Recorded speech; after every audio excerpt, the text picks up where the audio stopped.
अस्सलामुअलैकुम रहमतुल्लाह।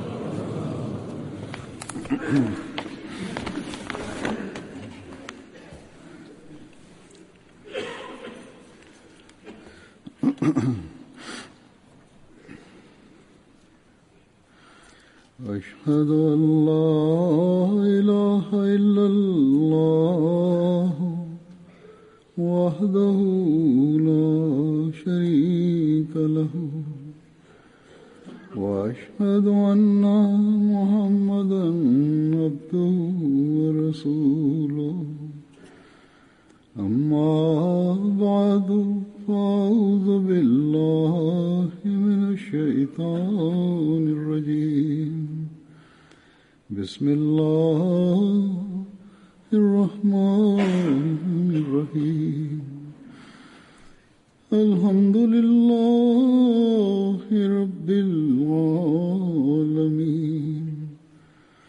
الرحمن الرحيم مالك يوم الدين إياك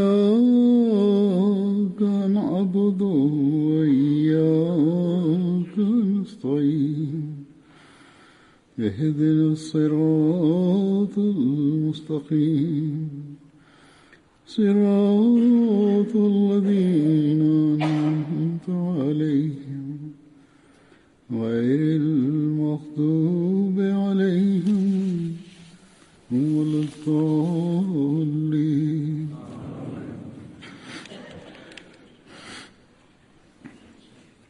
पैगंबर सल्लल्लाहु अलैहि वसल्लम ने dastlabki sahobalardan biri o'z jonini fido qilgan sahaba Hazrat Ammor ibn Yosir edi. Uning otasi Hazrat Yosir Qahtoni qabilasidan bo'lgan. Uning haqiqiy vatani Yaman bo'lib, o'zining ikki birodari Haris va Malik bilan birga Makkaga o'zlarining bedarak yo'qolgan bir birodarini izlab kelgan edi. Haris va Malik Yamanga qaytib ketdilar. Biroq Hazrat Yosir Makkada yashay boshladi.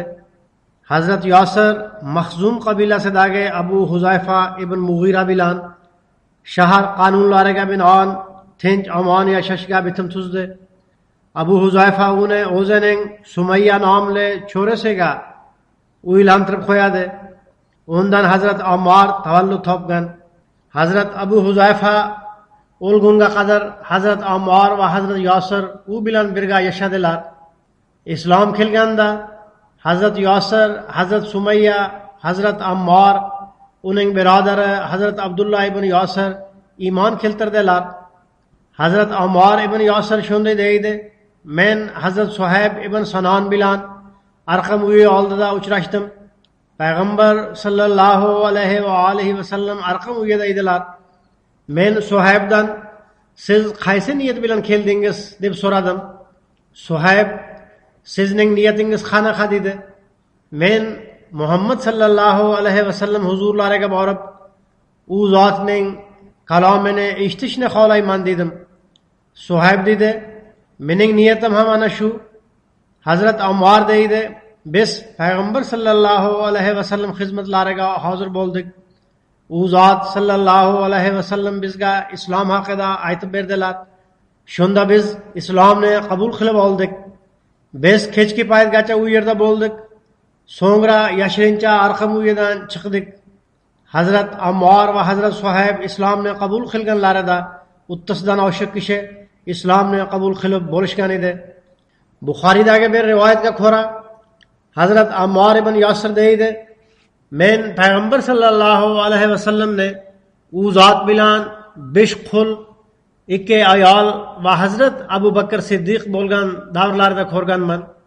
Hazrat Muslih Maud radhiyallohu ta'ala anhu bu sahobalarni bir joyda zikr qilib shunday deydilar: Makkalik oliy nasab oilalardan ham Alloh taolo ko'p kishilarga islomga xizmat qilishga kuch-quvvat ato etgan. Kambag'allardan ham ko'p kishilar islomga xizmat qilganlar. Qaranglar, Hazrat Ali radhiyallohu ta'ala anhu oliy nasab oiladan edilar. Hazrat Hamza oliy nasab oiladan edi. Hazrat Umar Ali nasab ailadan idilar. Hazrat Usman Ali nasab ailadan idilar. Biroq buning aksi Hazrat Zayd, Hazrat Bilal, Samra, Xubob, Suhayb, Amir, Ammar va Abu Fiqih quyi darajada hisoblanadigan oilalardan edilar. Ya'ni boshqacha aytganda, katta kishilardan ham Qur'oni Karimga xizmat qiluvchilar tanlangan va kichik kishilardan ham. U zot radhiyallohu ta'ala anhu bir joyda shunday deydilar: Hazrat Sumayya bir cho'ri bo'lgan. Abu Jahl uni qattiq qiynoqqa solar edi, toki u iymonidan voz kechsin. Biroq u o'z iymonidan voz kechmadi va uning iymonini hech kim larzaga sola olmadi. Bir kuni Abu Jahl jahli chiqib, uning avratiga neza sanchib, uni shahid etdi. Hazrat Sumayyaning o'g'li Ammarni ham issiq qum ustiga yotqizib qiynoqqa solar edi.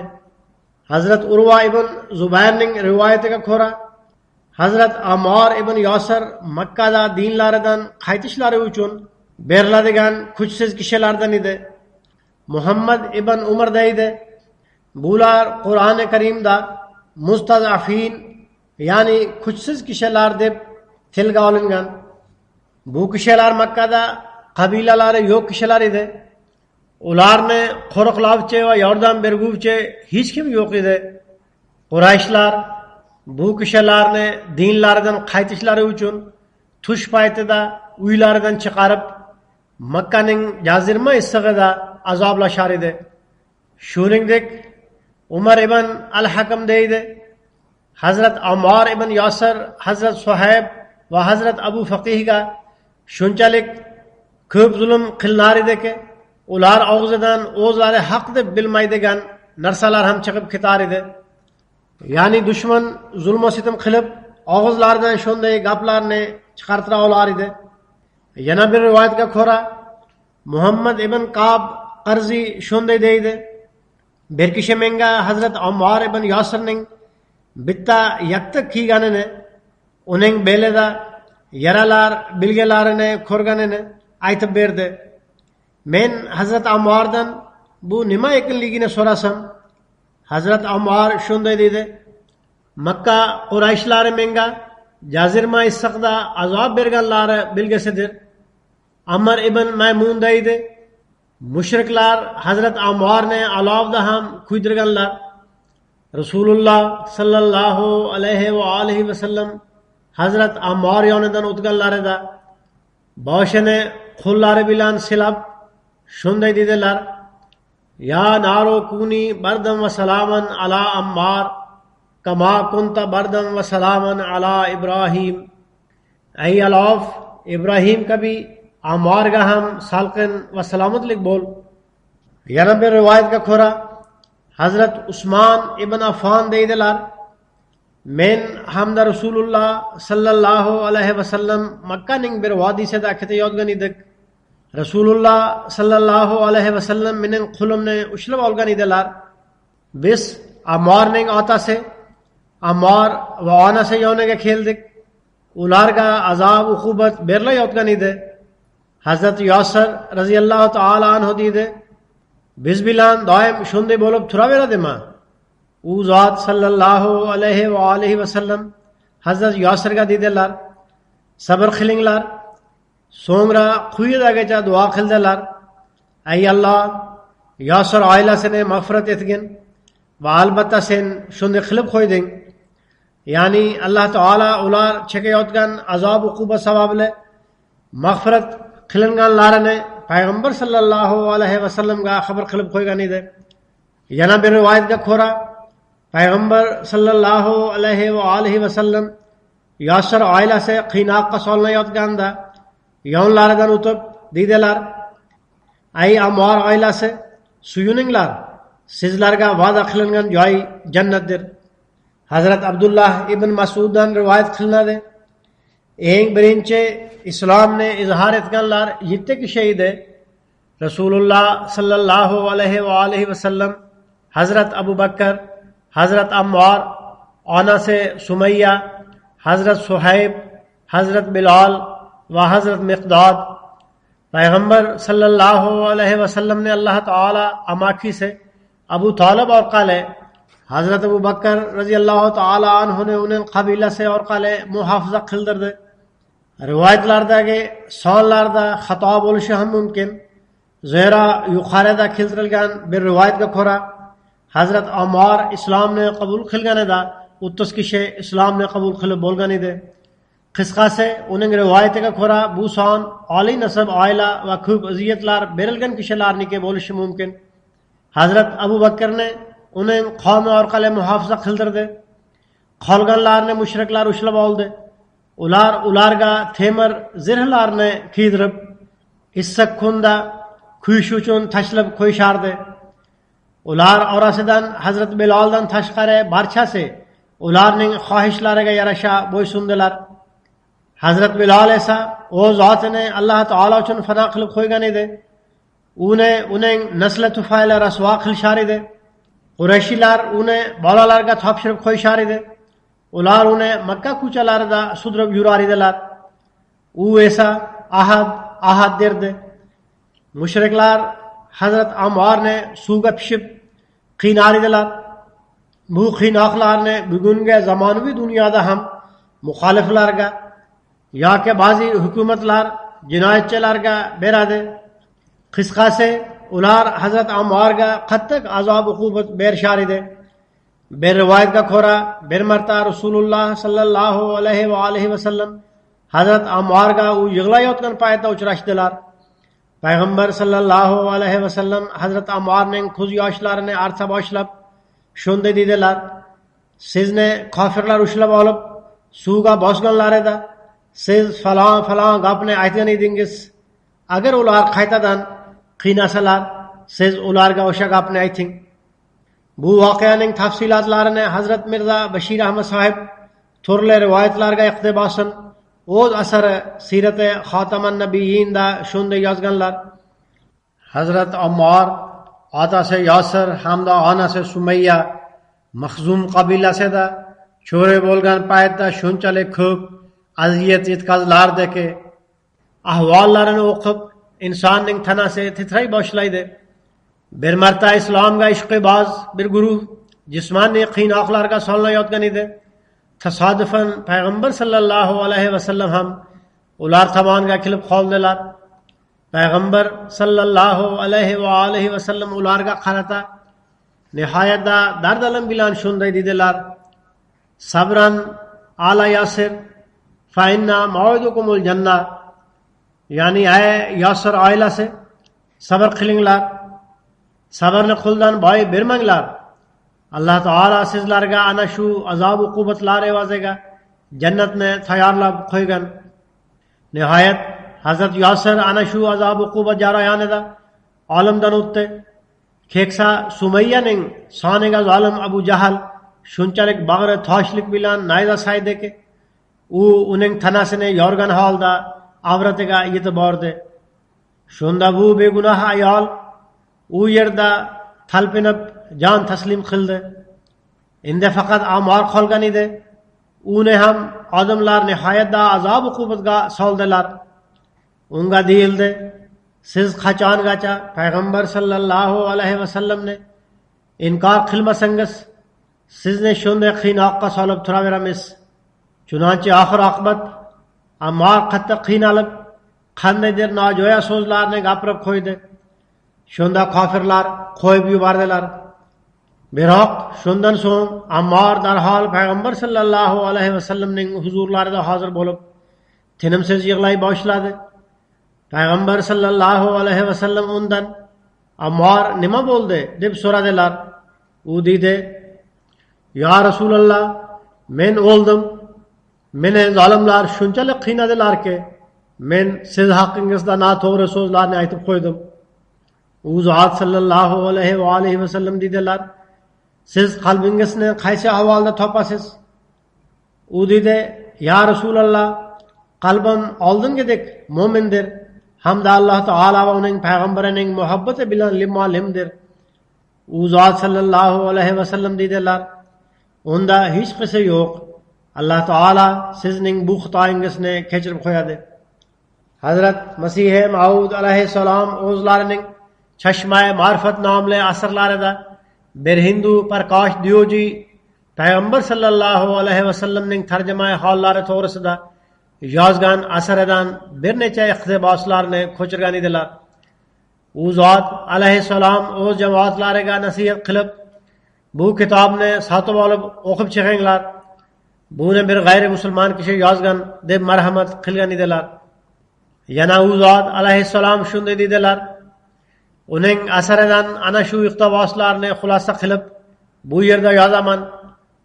Ular quyidagichadir: payg'ambar sallallohu alayhi vasallam o'zlariga berilgan azob uqubatlarga qanday bo'lsa ham bardosh berar edilar.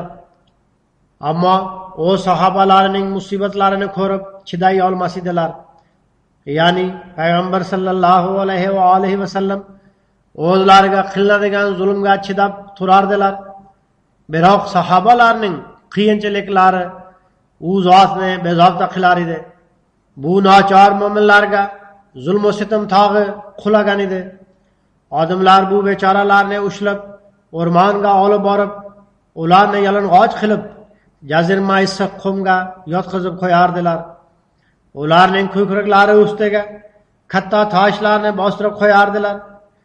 Ular issiqlik harorati sabab talpinib turardilar. Katta toshlarning og'irligi sabab tillari og'izlaridan chiqib ketardi. Ko'pchilik bu azob uqubatlar tufayli olamdan o'tishdi. Ana shu mazlumlar jumlasidan biri Ammor edi. U zot turli zulm va sitam va azobga chidadi. Uning qo'llarini boylab turib, uni jazirma issiq toshlar ustiga yotqizib, ko'kragiga og'ir tosh qo'yib qo'yardi. Yana unga Muhammadni haqoratlang deb buyurardilar. Ana shu ahvolga uning keksa otasi ham tushirilgan. Uning mazlum zavjasi Sumayya bu zulmni ko'ra olmadi. U yolvorib faryod qildi. Shunda ko'zlari oldida turmush o'rtog'i hamda noqiron o'g'liga zulm qilinayotgan bu begunoh ayol yalang'och qilindi va nihoyatda hayosizlik bilan shunday aziyat berildiki, uni bayon etishga ham uyalasiz. Nihoyat bu qattiq azobda talpinib u mo'min ayolning joni chiqdi. Demak, Hazrat Masihi Maud alayhissalom payg'ambar sallallohu alayhi vasallam va sahobalarning tarjimai hollari to'g'risida yozilgan o'sha Hinduning kitobidan xulosa qilib yozdilar. Hazrat Sufyan roziyallohu taolo anhu o'z otasidan rivoyat qilib shunday deydilar: Hazrat Ammor o'z uyida ibodat uchun masjid qurgan birinchi kishi edi. Hazrat Ammor ibn Yosir Madinaga hijrat qilib kelganida Hazrat Mubashshir ibn Abdul Munzirning uyida istiqomat qildi. Payg'ambar sallallohu alayhi vasallam Hazrat Huzayfa ibn al-Yamon roziyallohu taolo anhu va Hazrat Ammor roziyallohu taolo anhu o'rtasida birodarchilikni tuzgan edilar. Payg'ambar sallallohu alayhi va alihi vasallam Hazrat Ammorning istiqomati uchun bir bo'lak yer ato etgan edilar. Ato ibn Raboh deydi: Salomning ota-onasi hijrat qilishdi. Hazrat Ammor ibn Yosirning ular o'rtasida kelishuvi borligi sabab ular bilan birga ketib qoldi. Hazrat Ammor ibn Yosir Hazrat Umme Salamaning emokdosh birodari edi. Ikrimaning rivoyatiga ko'ra, Hazrat Abdullah ibn Abbos o'z o'g'li Ali ibn Abdullah hamda unga shunday dedi: Hazrat Abu Said Xudriyga boringlar, uning gapini eshitinglar. Biz uning oldiga kelganimizda u va uning birodari o'zining bir bog'ida bo'lib, uni sug'orayotgan edilar. Bizni ko'rib, chordana qurib o'tirib oldi. Yana shunday dedi: Biz Masjid-i Nabaviy qurilganda bittadan g'isht ko'tarib olib kelar edik. Ammor ibn Yosir esa ikkitadan g'isht ko'tarib olib kelar edi. Payg'ambar sallallohu alayhi vasallam uning yonidan o'tganlarida boshidan changini artib shunday dedilar: Voy afsus, bir isyonchi guruh uni o'ldiradi. Ammor esa ularni Alloh taolo tomonidan qilayotgan bo'ladi. Ular esa uni Alloh tomon chaqirayotgan bo'ladilar. Hazrat Ammor roziyallohu taolo anhu quyidagicha duo qilar edi: Men fitnalardan Alloh taolaning panohini so'rayman. Abdullah ibn Abu Huzayldan rivoyat qilinadi. Payg'ambar sallallohu alayhi vasallam o'z masjidlarini qurganlarida barcha kishilar g'isht va toshlarni tashib yurishar edi. Payg'ambar sallallohu alayhi vasallam va Hazrat Ammor ham tashib turgan edilar. Hazrat Ammor radhiyallohu ta'ala anhu quyidagicha bayt o'qiyotgan edi. Nahnul muslimuna nabtanal masajid. Biz masjidlar quradigan musulmonlarmiz. Payg'ambar sallallohu alayhi vasallam ham u bilan takrorlar edilar. Hazrat Ammor bundan oldin xasta edi. Ba'zi kishilar Ammor albatta bugun o'ladi, zero u ko'p mehnat qilmoqda. Yaqinda xastalikdan shifo topgan va zaifligi kuchaygan deyishardi. Payg'ambar sallallohu alayhi vasallam buni eshitib, Hazrat Ammorning qo'lidan g'ishtlarni olib qo'ydilar. Yana unga siz dam oling dedilar. Demak, bu kishilar nihoyatda zaiflik holatida ham xizmat qilishdan mahrum qolishni yoqtirmas edilar. Hazrat Umme Salama deydilar, Payg'ambar sallallohu alayhi vasallam Ammorni isyonchi guruh qatl etadi deb marhamat qilgan edilar. Hazrat Ammor ibn Yosir Badr, Uhud, Xandak va qolgan barcha janglarda Payg'ambar sallallohu alayhi vasallam bilan birga bo'lgan. U zot Rizvon baytida ham ishtirok etgan. Rizvon bayti Hudaybiya nomli joyda olingan edi. Payg'ambar sallallohu alayhi va alihi vasallam Hazrat Usmonni makkaliklarga elchi etib jo'natgan edilar. Makkaliklar ziyofat uchun uni to'xtatib qo'yishgan edi. Musulmonlar orasida Hazrat Usmon shahid etildi degan ovoz tarqaldi. Shunda Payg'ambar sallallohu alayhi va alihi vasallam musulmonlarni bir daraxt ostida jamlab shunday dedilar: Bugun men sizlarning barchangizdan bir ahd olmoqchiman. Hech kim orqa o'girib ketmaydi va o'z jonini ham fido qiladi, biroq bu yerdan jilmaydi. Rivoyatlarga ko'ra, ushbu e'londan so'ng sahobalar ahd tuzishda bir-birlaridan o'zish uchun harakat qilib turdilar. Payg'ambar sallallohu alayhi va alihi vasallam bayt olayotganlarida chap qo'llarini o'ng qo'llariga qo'yib, bu Usmonning qo'lidir, zero u shu yerda bo'lganida orqada qolmas edi dedilar. Qisqasi, keyinchalik bu xabar noto'g'ri chiqdi. Hazrat Usmon qaytib keldilar, biroq musulmonlar o'sha payt bayt qilib, biz o'z jonlarimizni fido qilamiz, ammo Hazrat Usmonning o'chini olamiz. Elchi sifatida borgan Hazrat Usmonni shahid etdilar deb ahd tuzgan edilar. Yana Hazrat Hakam Utaybadan quyidagicha rivoyat qilinadi. Payg'ambar sallallohu alayhi va alihi vasallam Madinaga yetib kelganlarida choshgoh payti edi.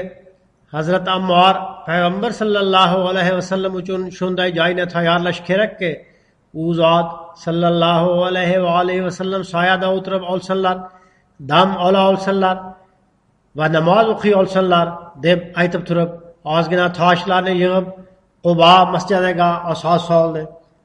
Bu masjid eng birinchi qurilgan va Hazrat Ammor uni qurgan. Hazrat Ibn Umar deydi, men Yamama jangida qarasam, Hazrat Ammor bir baland qoyada turib, musulmonlarni, ay musulmonlar guruhi, sizlar jannatdan qochyapsizlarmi? Men Ammor ibn Yosirman, mening yonimga kelinglar deb chaqirayotgan edi. U zot nihoyatda botir edi. Hazrat Ibn Umar deydi, qarasam uning bir qulog'i kesilib, osilib qolgan ekan, ammo u kishi jang bilan mashg'ul edi. Tariq ibn Shahob deydi, ana shu kesilgan qulog'i sabab Banu Tamim qabilasidagi bir kishi Hazrat Ammorni qulog'i kesilgan deya laqab qo'yganda, Hazrat Ammor unga shunday dedi: sen mening eng yaxshi qulog'imni haqoratlading. Ya'ni sen Alloh taolo yo'lida qurbon bo'lgan quloqni haqoratlayapsan. Bu quloq mening eng yaxshi quloqimdir. Hazrat Xolid ibn Valid shunday deydi: men va Hazrat Ammor o'rtamizda biroz so'z bo'ldi. Men biroz qattiqroq gap aytib qo'ydim. Hazrat Ammor men haqimda shikoyat qilish uchun Payg'ambar sallallohu alayhi va alihi vasallam huzurlariga bordi. Men ham u yerga yetib borgan paytimda Hazrat Ammor Payg'ambar sallallohu alayhi vasallamga men haqimda shikoyat qilayotgan edi. Men u yerda ham biroz qo'pol muomala qildim. Payg'ambar sallallohu alayhi va alihi vasallam sokin o'tirgan edilar. Hech narsa gapirmayotgan edilar. Hazrat Ammor yig'lay boshlab Payg'ambar sallallohu alayhi va alihi vasallamga siz Xolidning ahvoliga qaramaysizmi dedi. Rasululloh sallallohu alayhi va alihi vasallam o'z boshlarini ko'tarib shunday dedilar: endi kim Ammorga dushmanlik qilsa, Alloh unga dushmanlik qiladi. Kimda kim Ammorga nisbatan gina quduri qilsa, Alloh taolo undan gina quduri saqlaydi. Hazrat Xolid deydi, shu payt qanday bo'lsa ham Hazrat Ammor mendan rozi bo'lsin degan narsadan azizroq hech narsa yo'q edi. Hazrat Xolid davom etib deydi, men Hazrat Ammor bilan uchrashib kechirim so'rasam, u rozi bo'ldi. Bu voqeaning tafsilotlari yana bir joyda shunday bayon etilgan. Ashtar deydi, men Hazrat Xolid ibn Validni shunday deb bayon etayotganini eshitganman. Payg'ambar sallallohu alayhi va alihi vasallam meni bir sariyaga jo'natdilar. Mening lashkarimda Hazrat Ammor ibn Yosir ham bor edi. Ana shu harbiy topshiriq mobaynida biz shunday kishilarga yetib bordikki, ular orasida bir oila islomni tilga oldi. Hazrat Ammor dedi, bu kishilar tavhid parastdirlar. Biroq men uning gapiga hech e'tibor bermadim va ular bilan ham boshqa kishilar bilan qilgan muomaladek muomala qildim. Hazrat Ammor, men Rasululloh bilan uchrashganimda buni aytib beraman deya meni qo'rqitib yurdi. So'ngra Hazrat Ammor Rasululloh sallallohu alayhi va alihi vasallam xizmatlariga hozir bo'lib, to'liq voqeani aytib berdi. Hazrat Ammor Payg'ambar sallallohu alayhi va alihi vasallamning indamay o'tirganlari va unga yordam bermaganlarini ko'rib, ko'zlaridan yosh oqqan holda qaytib ketdi. Hazrat Xolid deydi, Rasululloh sallallohu alayhi va alihi vasallam meni chaqirtirib dedilar: "Ey Xolid, Ammorni haqoratlamang. Zero kimda kim Ammorni haqoratlasa, Alloh taolo Ammorga ana shu haqorat tufayli ajr ato etadi. Kimda kim Ammorga nisbatan gina quduri saqlasa va uni telba deb aytsa, Alloh taolo uni telba deydi." Hazrat Ali radhiyallohu taolo anhu bayon qiladilar, men Payg'ambar sallallohu alayhi va alihi vasallam huzurida o'tirgan edim. Hazrat Ammor ibn Yosir kirishga ruxsat so'radi. Payg'ambar sallallohu alayhi va alihi vasallam kirishga ruxsat berib, pok va pokiza kishi xush kelibsiz dedilar. Payg'ambar sallallohu alayhi va alihi vasallam ana shu obro' bilan e'zozlagan edilar. Hazrat Oysha radhiyallohu taolo anha rivoyat qiladilar. Rasululloh sallallohu alayhi va alihi vasallam dedilar, Ammorga ikki narsadan bittasini qilishga ixtiyor berilganda, u ko'proq hidoyat va rahnimoligi bor narsani qiladi. Hazrat Amr bin Sharji radhiyallohu taolo anhu rivoyat qiladi. Payg'ambar sallallohu alayhi va alihi vasallam dedilar, iymon Ammor ibn Yosirning qoni va etiga singib ketgan. Hazrat Ammor ibn Yosir Alloh taolo shaytondan saqlagan kishilardan hisoblanar edi. Ibrohim Arqamdan rivoyat qilib shunday deydi, men Shomga keldim. Odamlar dedilar, Hazrat Abu Dardo Alloh taolo shaytondan saqlab turgan va Payg'ambar sallallohu alayhi va alihi vasallam ham o'z tillaridan marhamat qilgan Hazrat Ammor sizlardan edi derdi. Payg'ambar sallallohu alayhi va alihi vasallam Makka ga yurish uchun tayyorgarlik ko'rganlarida bu ishni maxfiy tutdilar. Sahobalar bu harbiy topshiriq uchun tayyorgarlik ko'rayotgan edilar.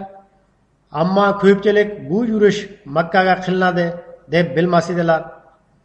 Ushbu jarayonda bir badri sahoba Hatib ibn Abi Balta o'zining sodaligi va nodonligi sabab Makkadan kelgan bir ayolning qo'liga bir maxfiy xatni jo'natib qo'ydi. Bu xatda Makkaga hujum qilish to'g'risidagi tayyorgarliklar qayd etilgan edi. Mazkur ayol bu xatni olib yo'lga chiqqanida Alloh taolo Payg'ambar sallallohu alayhi va alihi vasallamga bu haqda xabar berdi. Chunonchi Payg'ambar sallallohu alayhi va alihi vasallam Hazrat Ali radhiyallohu taolo anhuni 2-3 kishi bilan birga bu ayolning ortidan tushib, boyagi xatni olish uchun jo'natdilar. Ular ichida Hazrat Ammor ibn Yosir ham bor edi. Bu voqeani birinchi xalifa radhiyallohu taolo anhu zikr qilib shunday deydilar: Sara ismli bir ayol Makka da istiqomat qilar edi. Bani Hashim oilasi qo'l ostida parvarish topgan. Payg'ambar sallallohu alayhi va alihi vasallam Makkani zabt etish uchun tayyorgarlik ko'rayotganlarida u zot sallallohu alayhi va alihi vasallam huzurlariga Madinaga keldi. Payg'ambar sallallohu alayhi va alihi vasallam undan sen musulmon bo'lib Makkadan qochib keldingmi deb so'radilar. U javoban shunday dedi: men musulmon sifatida kelmaganman.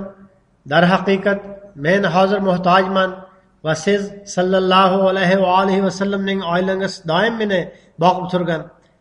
Men huzuringizga biroz moliyaviy yordam uchun kelganman. Shunda payg'ambar sallallohu alayhi va alihi vasallam odamlarga marhamat qilganlarida unga kiyim-kechak va mablag' berdilar. So'ngra u o'z vataniga jo'nab ketdi. U yo'lga chiqqanda Badr ashablaridan bo'lgan Xotib unga 10 dirham mablag' berib, men sizga bir xat beraman. Bu xatni makkaliklarga berib qo'yasiz deb aytdi. Ayol kishi bunga ma'qul bo'lib, xatni olib ketdi. Bu xatda Hazrat Xotib makkaliklarga payg'ambar sallallohu alayhi va alihi vasallam Makkaga hujum qilish uchun iroda qilganlar va sizlar hushyor bo'linglar deya xabar berilgan edi. Bu ayol Madinadan jo'nashi bilanoq vahiy orqali uning xatni olib ketgani to'g'risida xabar berildi. Chunonchi payg'ambar sallallohu alayhi va alihi vasallam darhol Hazrat Ali radhiyallohu taala anhuni Hazrat Ammor va boshqa kishilar bilan uni ushlab undan xatni olinglar. Agar u bermasa uni uringlar deya yo'lga chiqarib qo'ydilar. Chunonchi bu guruh uni yo'lda ushlab olishdi. U hech qanday xat borligini qasam ichib inkor etdi. Shunda Hazrat Ali o'z qilichini chiqarib olib, bizga yolg'on aytilmadi. Vahiy orqali xabar topilgan xat albatta senda dedilar. Ayol kishi qilichdan qo'rqib xatni sochlari orasidan chiqarib berib qo'ydi. Xat qaytib kelgach, Xotib tomonidan yozilgani ma'lum bo'ldi. Payg'ambar sallallohu alayhi va alihi vasallam bu nima qilganing deb so'radilar. U dedi: Xudoga qasamki, men iymon keltirganimdan beri hech qachon kofir bo'lmaganman. Gap faqat shuki, Makkada mening qabilalarimga qarab turadigan va yordam beradigan hech kim yo'q. Men bu xatni kofirlar mening qabilalarimga aziyat yetkazmasin degan maqsadda jo'natgan edim. Hazrat Umar Xotibni qatl etmoqchi bo'ldilar. Biroq payg'ambar sallallohu alayhi va alihi vasallam man etib shunday dedilar: Alloh taolo Badr sahobalariga nisbatan rozilikni izhor etgan. Yana sizlar nimani qilsangiz men sizlarni kechirib qo'ydim deb marhamat qilgan. Demak, uning bu xatosi nodonligi tufayli edi. Musulmonlarga ziyon yetkazish niyati yo'q edi. Hazrat Umar radhiyallohu taala anhu bir marta Hazrat Ammor ibn Yosirni Kufaga vali etib tayinlab, kufaliklarga quyidagicha farmon yozdilar: Ammo ba'd men Ammor ibn Yosirni amir etib va Ibn Mas'udni muallim hamda vazir etib tayinlab yubormoqdaman. Baytul mol tizimi ham Ibn Mas'udga topshirilgan. Bular ikkalasi payg'ambar sallallohu alayhi vasallamning hurmatli ashablaridan bo'lib, Badr jangida ham qatnashgan edilar. Shuning uchun bu ikkalasiga itoat qilinglar va ergashinglar. Men Ibn Ummi Abad Hazrat Abdullah ibn Mas'udni o'zimdan ustun tutdim. Men Usmon ibn Hanifni Iroqdagi As-Savod nomli hududga tayinlab yubordim. Bu hududga uning yam-yashilligi sabab Savod deb ataladi. Keyinchalik Hazrat Umar kufalarning shikoyatlariga binoan Hazrat Ammorni ishdan bo'shatib qo'ydilar. Bir marta Hazrat Umar keyinchalik Hazrat Ammordan: Men sizni ishdan bo'shatganim sizga og'ir botmaganmidi deb so'radilar. Hazrat Ammor javoban dedilar: Endi siz so'radingiz, aytib beraman. Siz meni vali etib tayinlaganingizda ham yoqmagan edi. Men itoat qilib vali bo'ldim. Siz meni ishdan bo'shatganingizda ham menga og'ir botdi. Yoqmagan bo'lsa ham Hazrat Ammor mukammal itoat qildi. Biroq Hazrat Umar so'raganlarida haqiqatni aytib berdi. Hazrat Usmonga qarshi Madinada munofiq va isyonchilar qo'zg'olon ko'targanlarida baxtga qarshi o'zining yuvoshligi sabab Hazrat Ammor ibn Yosir ham ularning tuzog'iga tushgan. Biroq u kishi amalda ularga hech qanday yordam bermadi. Hazrat ikkinchi xalifa radhiyallohu ta'ala anhu bu voqea to'g'risida shunday deydilar: faqat 3 ta madinalik kishi ular bilan birga edi. Ulardan bittasi Hazrat Abu Bakrning o'g'li Muhammad ibn Abi Bakr edi. Tarixchilarning o'y fikriga ko'ra, odamlar uning otasi tufayli uni hurmat ehtirom qilishar edi. Shu sababdan unda men ham qandaydir mavqega egaman degan o'y tug'ildi. Aks holda unda hech qanday ortiqcha fazilat yo'q edi. Payg'ambar sallallohu alayhi va alihi vasallamning davralarida ham bo'lmagan, na o'zgacha diniy ta'lim olgan. Hijjatul Vido kunlarida tug'ilgan. Payg'ambar sallallohu alayhi va alihi vasallam vafotlari paytida hali sut emgan go'dak edi. 4 yashar bo'lganida Hazrat Abu Bakr radhiyallohu ta'ala anhu vafot etdilar va bu buyuk insondan ham tarbiya ko'rish fursatiga ega bo'lmadi. Ikkinchi kishi esa Muhammad ibn Abi Huzayfa edi. Bu kishi ham sahobalardan bo'lmagan. Otasi Yamoma jangida shahid bo'lgan edi. Hazrat Usmon radhiyallohu ta'ala anhu uning tarbiyasini o'z zimmasiga olgan edilar. U zot radhiyallohu ta'ala anhu uni bolaligidan boqqan edilar. Hazrat Usmon xalifa bo'lgach, u zotdan birorta lavozimini so'raganida inkor etdilar. Shunda u kishi boshqa bir joyga borib ishlashga ruxsat so'raganida u zot radhiyallohu ta'ala anhu ruxsat berib qo'ydilar va u kishi Misrga ketib qoldi. U yerga yetib borib Abdullah ibn Savoning sheriklari bilan qo'shilib odamlarni Hazrat Usmonga qarshi gijgijlay boshladi. Misrliklar Madinaga hujum qilganlarida ular bilan birga kelgan edi, ammo yo'ldan qaytib ketdi va ushbu fitna payti Makkada yo'q edi. 3-chi kishi Ammor ibn Yosir edi. Bu kishi ashoblardan edi. Uning aldanish vajlarini Muslih Maud radhiyallohu ta'ala anhu shunday izohlab berganlar. Bu kishi siyosatdan umuman bexabar edi.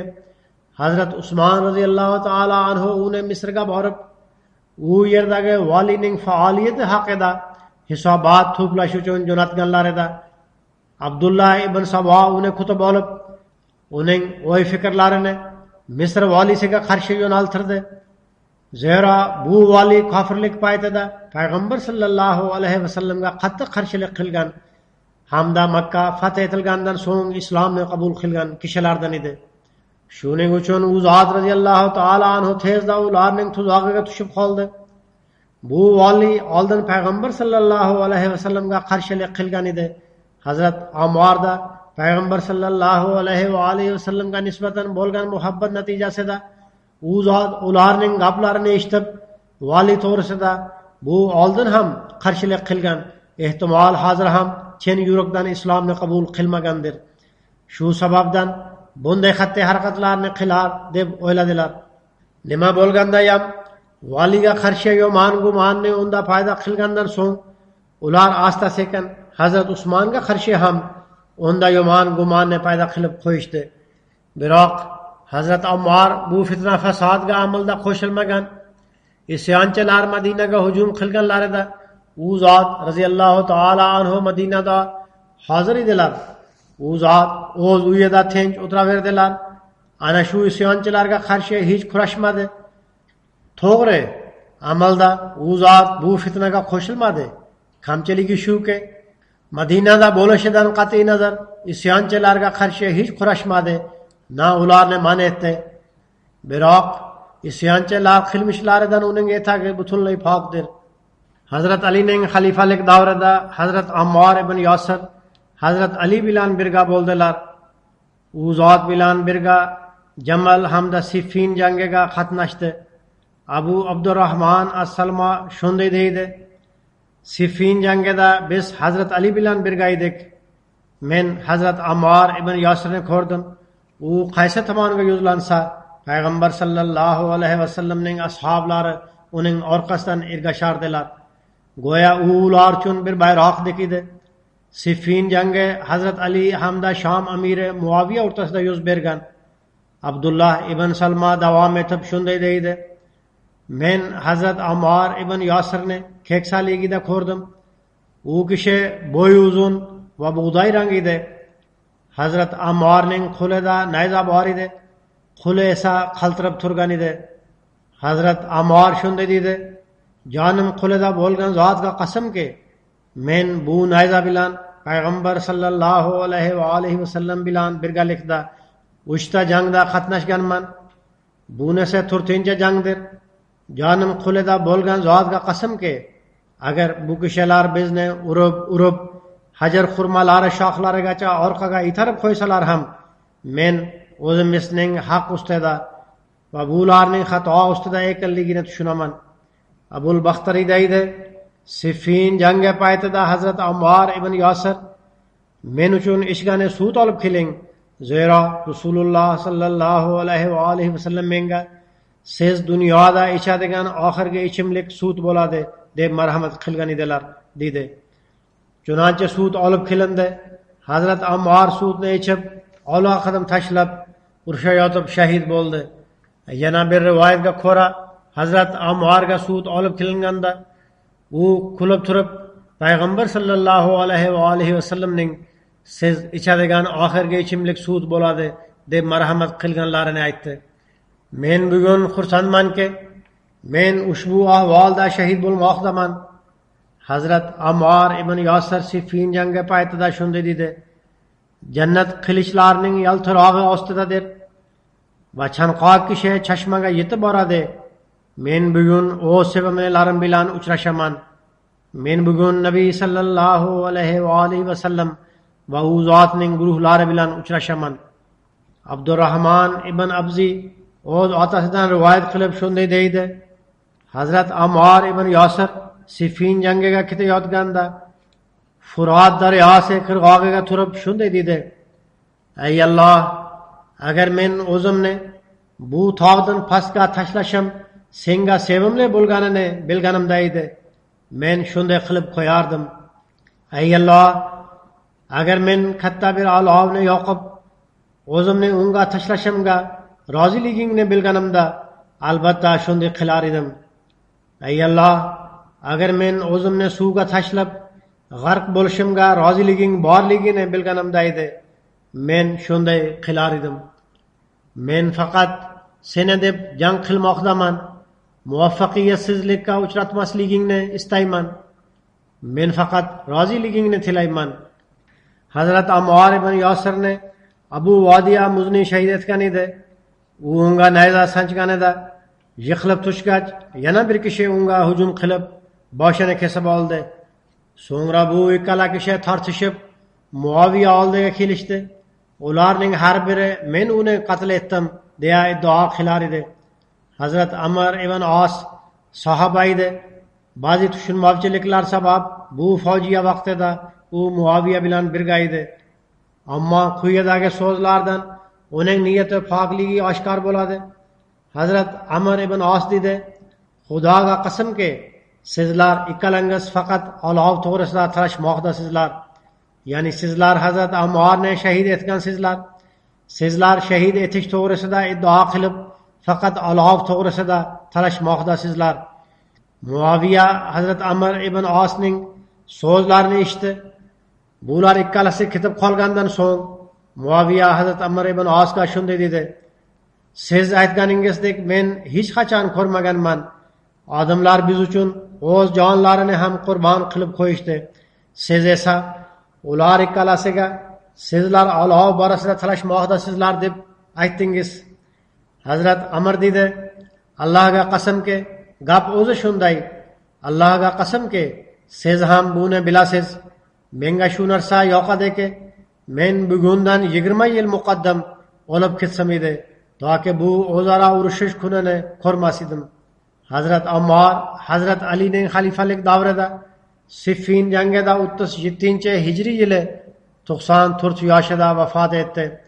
Ba'zi rivoyatlarga ko'ra yoshi 91 yoki 93 edi. Hazrat Ammar ibn Yosir Saffinda dafn etildi. Yahya ibn Abbas deydi: Hazrat Ammar ibn Yosir shahid etilganda meni o'z kiyimlarim bilan dafn etinglar, zero men arz qilaman dedi. Hazrat Ali, Hazrat Ammar ne kiyimlari bilan dafn ettiler. Abu Ishaq deydi, Hazrat Ali raziyallohu ta'ala anhu, Hazrat Ammar ibn Yasir hamda Hashim ibn Utbaning janoza namozlariga imomlik qildilar. U zot raziyallohu ta'ala anhu Hazrat Ammar jasadini o'zlariga yaqin qo'yib, Hashimnikini uning oldiga qo'ydilar. So'ngra ikkalasiga 5, 6 yo 7 marta takbir aytdilar.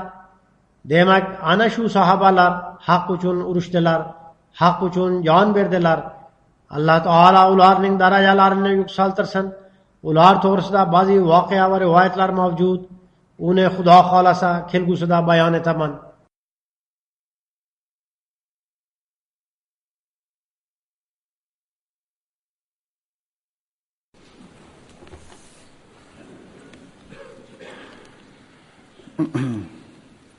الحمد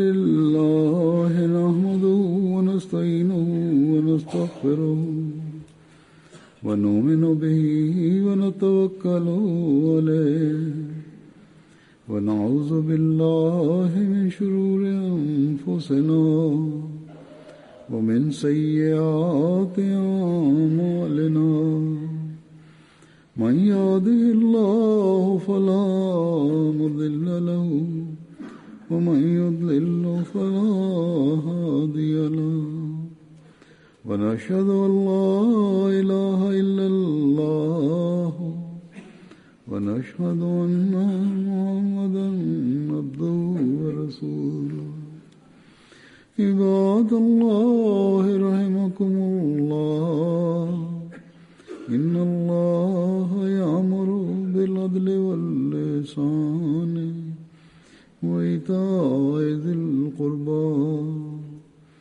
وينهى عن الفحشاء والمنكر والبغي يعظكم لعلكم تذكرون اذكروا الله يذكركم وادعوه يستجب لكم ولذكر الله أكبر.